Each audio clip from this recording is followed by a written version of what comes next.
Hi, I want to talk to you about Christianity today, and I know my experience of Christianity, at least, anyways. I know a lot of people would think Christianity is just about going to church, reading the Bible, Bible studies, that sort of thing. I want to tell you something that it's it's more than that.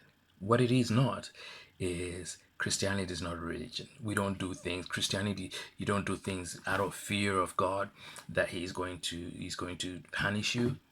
No, that's not Christianity.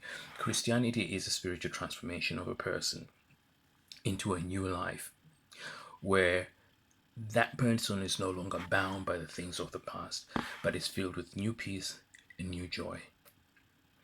You are ushered into this spiritual transformation by believing in this Jesus that we speak so often of. And through this Jesus, you are into a world where everything is possible, not by your own power, but by the power that is made available to you through God.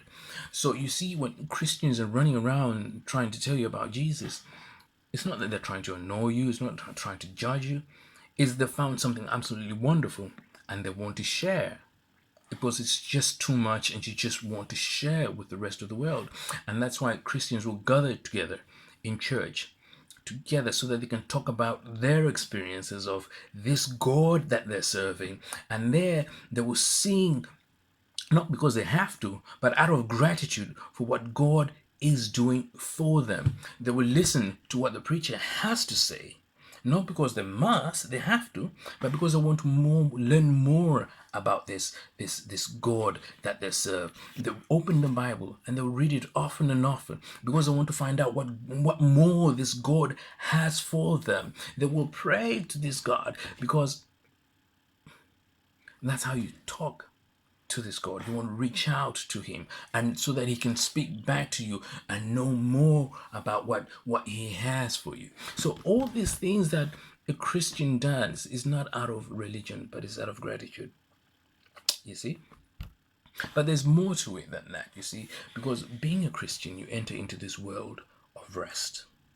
What do I mean by that? I mean, in the book of Hebrews, chapter 4, it talks about those who believe will enter into God's rest. Not that into this rest, not that there's not going to be any troubles, not that there's not going to be any work. No, no, no, no, no. There is going to be. But when trouble comes, you have the assurance that you will be delivered from that trouble.